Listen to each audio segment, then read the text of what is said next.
They weren't just defenders. They were predators. The Raiders didn't play football like the rest of the league. They played with violence, with anger, with purpose.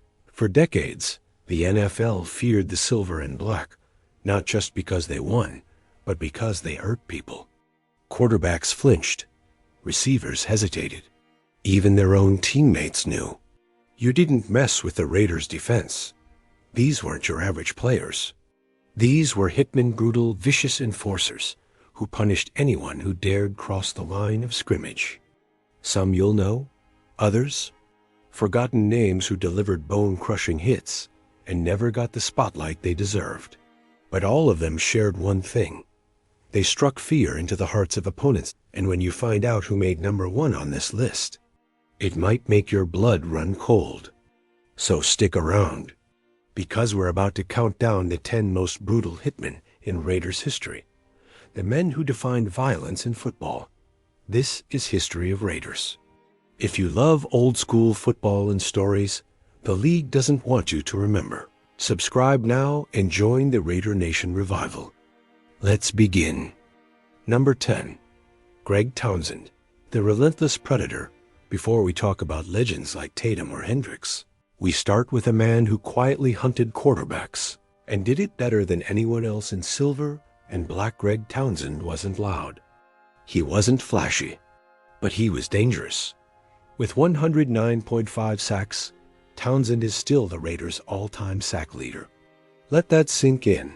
Not Howie Long, not Khalil Mack, Greg Townsend. He brought the heat off the edge with violent hands. Perfect. Leverage and a motor that never stopped. He wasn't just a pass rusher. He was a predator, stalking the backfield, chasing down scrambling quarterbacks, and crashing through blockers with pure rage. Offenses tried to double him. Didn't matter. He'd slip past with speed, or bowl through with power. And once he locked in on you, it was over. Townsend didn't seek fame. He earned respect. Teammates knew he was the one who set the tone, play after play, year after year. He helped power that terrifying Raiders defense of the 1980s and early 90s. And while others got headlines, Townsend just kept racking up sacks and breaking bodies.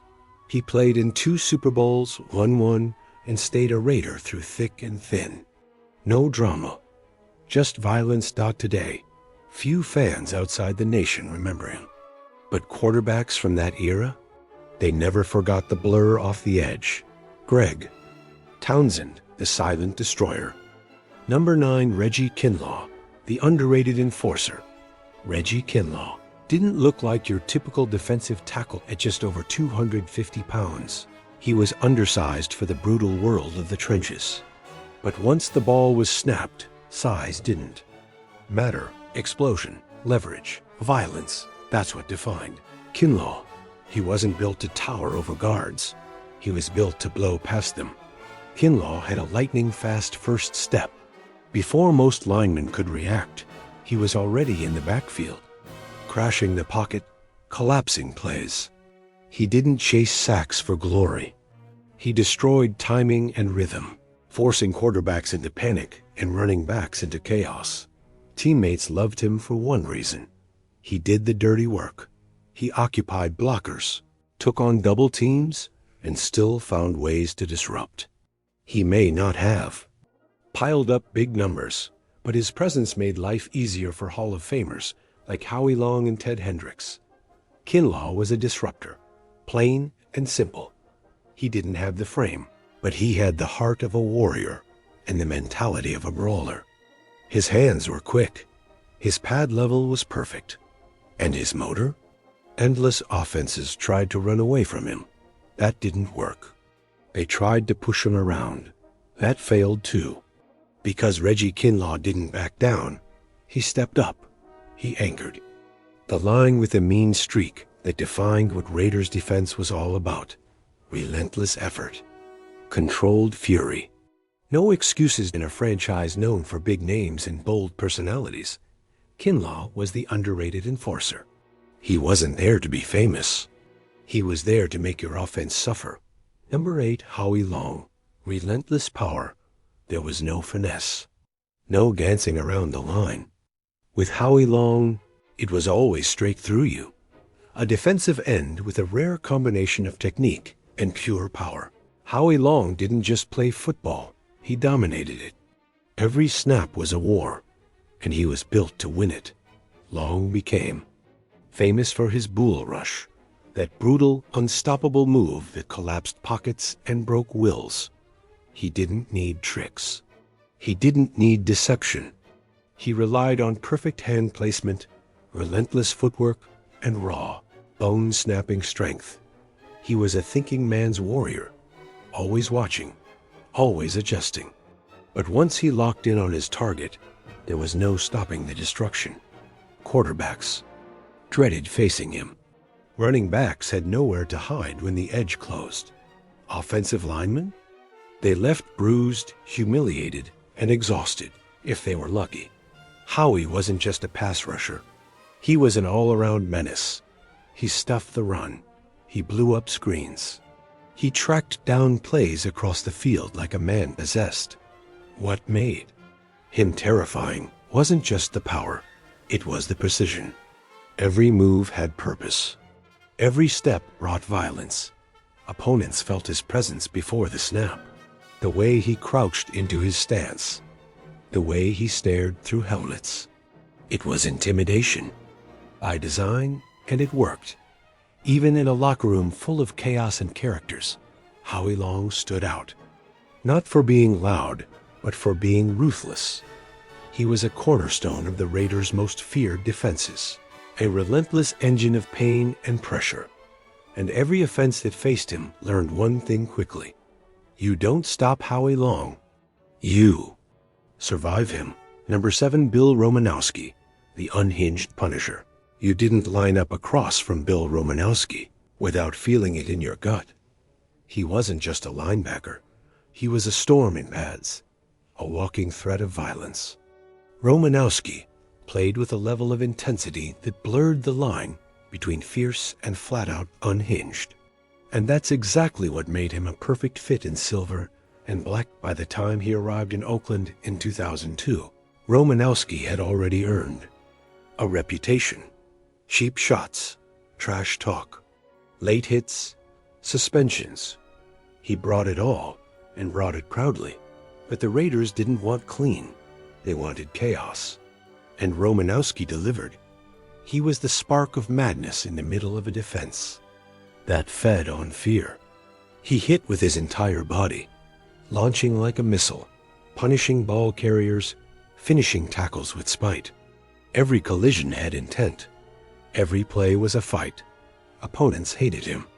Teammates? They respected him because he showed up every down, never let up, and brought hell within dot in 2002. Romanowski helped drive the Raiders to the Super Bowl, not just with stats, but with attitude. He snarled, screamed, and smashed, and the defense followed his lead. He wasn't subtle. He wasn't safe. But he embodied everything Raider football stood for: toughness, aggression, and a middle finger to anyone who couldn't handle it. Romanowski didn't care about your opinion.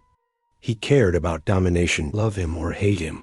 One thing was certain: when Romanowski took the field, someone was going to pay. Number 6, Jeff Barnes, special teams terror. Jeff Barnes didn't care about headlines. He wasn't chasing pro bowls. He wasn't padding stats. He was chasing bodies. While most players dreamed of being stars on offense or defense, Barnes built his legend on kickoffs, one violent collision at a time. He was the kind of player you never noticed until it was too late. By then, the returner was on the turf.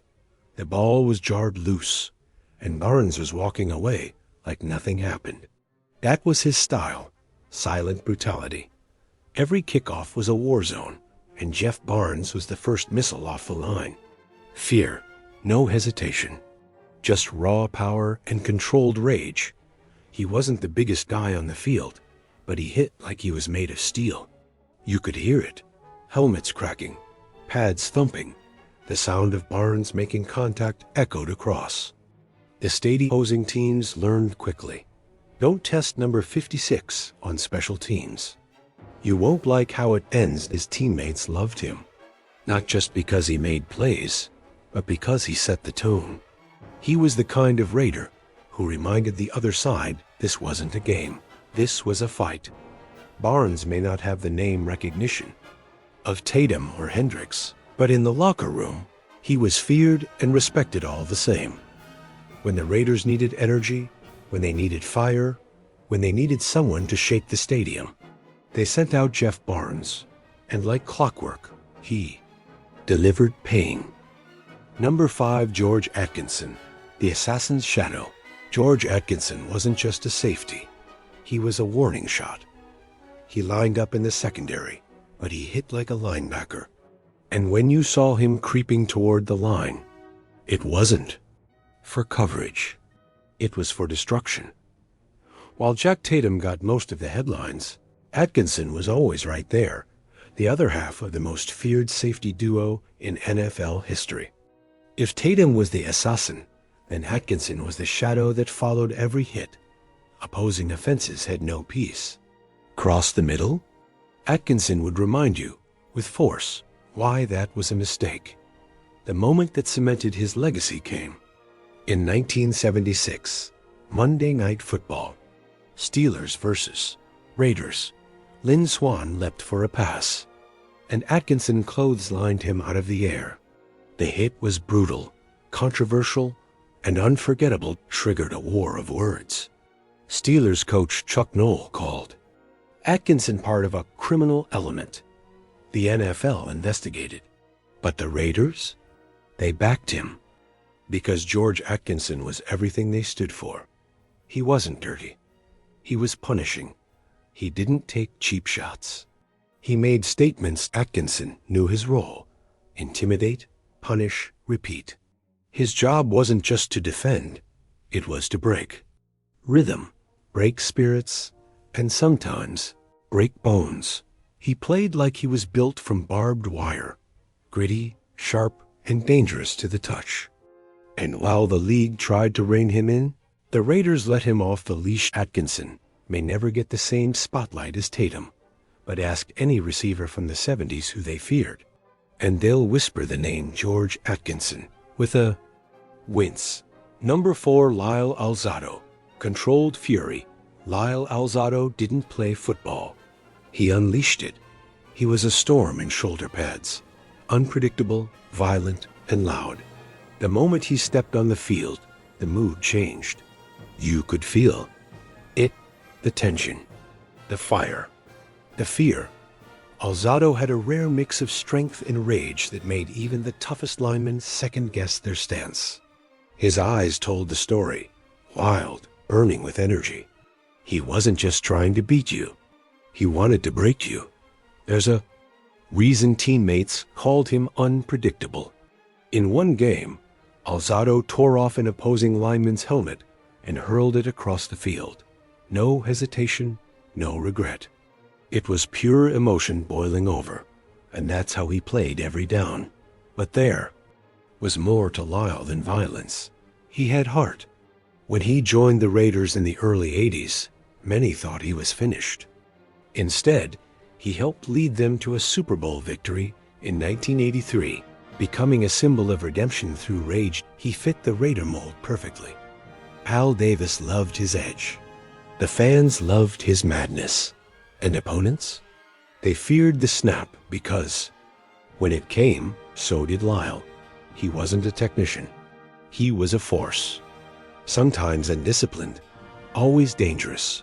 Even after his career, Alzado made headlines, speaking out about the toll the game took on his body and mind. But on the field, in those peak moments, he was everything the Raiders stood for: aggression, passion, and defiance. You couldn't predict Lyall Alzado. You couldn't control him.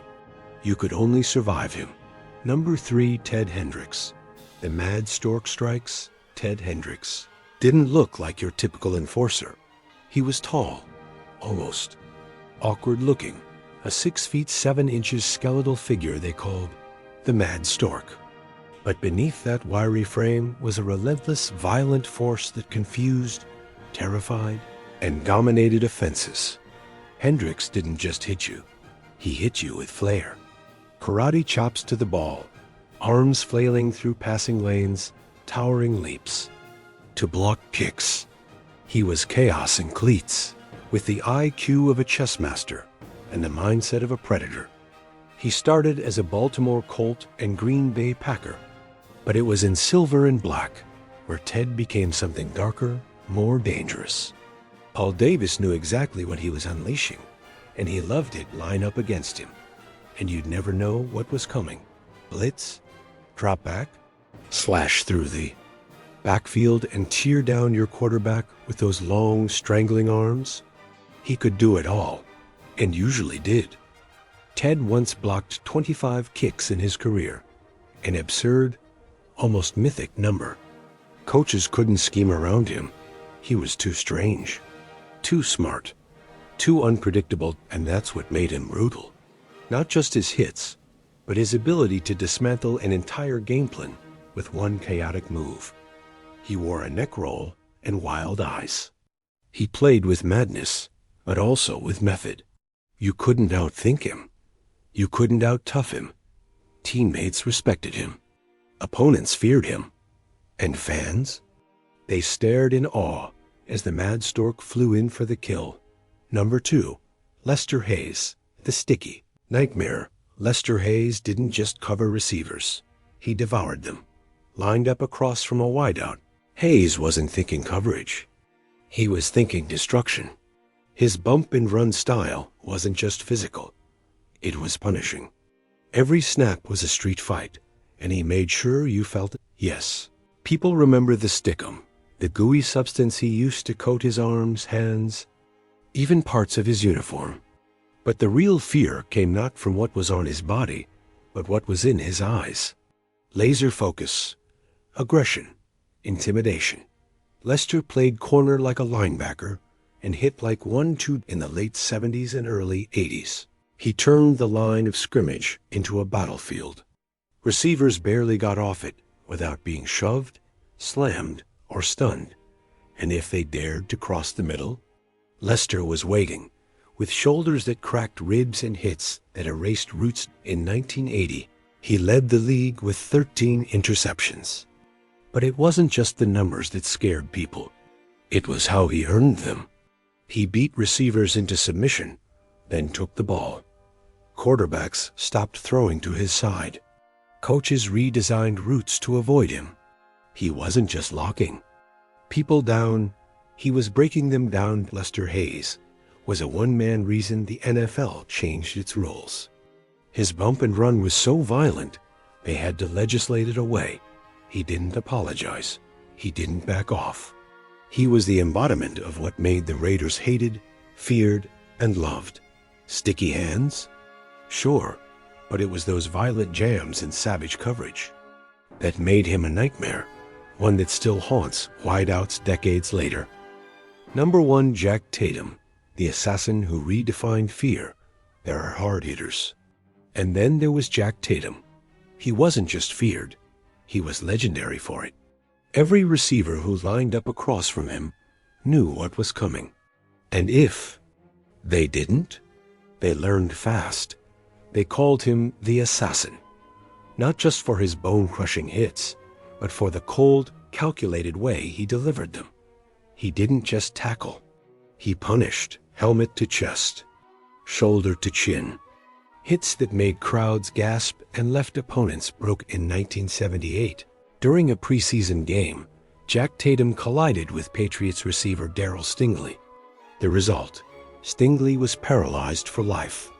It was one of the darkest moments in NFL history. But Jack, he never apologized, not because he didn't care, but because, in his mind, that was football. And he played it the only way he knew. Full speed, full violence, no remorse. Tatum embodied Al Davis's vision. Just win, baby, by any means necessary. He wasn't dirty. He was merciless. Teammates revered him. Opponents feared him. And the league? The NFL feared the image he created, that a Raider defender was something not just to avoid, but to survive. He changed the way receivers played. They heard footsteps. They flinched. They all knew the risk. Cross the middle, and you pay the price. Jack Tatum didn't care about stats. He cared about impact, physically, mentally, emotionally. He left bruises on bodies and scars on memories. To this day, his name sparks debate. But whether you loved him or hated him, one truth remains. No one ever hit like Jack Tatum. These weren't just football players. They were warriors in silver and black-armored. From the bone-rattling hits of Jack Tatum to the silent fury of Clarence Thomas, these 10 men didn't just play defense, they redefined it. They struck fear into the hearts of quarterbacks, receivers, and entire offenses. They made you think twice about running a slant, throwing a screen, or even stepping on the field. They weren't perfect. They were violent, intimidating, sometimes even reckless. But that's what made them Raiders. These brutal enforcers turned intimidation into an art form, and they did it with pride, swagger, and unapologetic fury. Their legacy lives on in cracked helmets, highlight reels, and whispered warnings from old-school veterans to new-school rookies. If you see silver and black, brace yourself. Now we want to hear from you. Who was the most feared Raider of all time in your eyes? Drop their name in the comments. And if you love stories from the dark, gritty corners of football history, this is the channel for you. Welcome to History of Raiders. Don't forget to like this video, subscribe, and hit that bell so you never miss a tale from the black hole.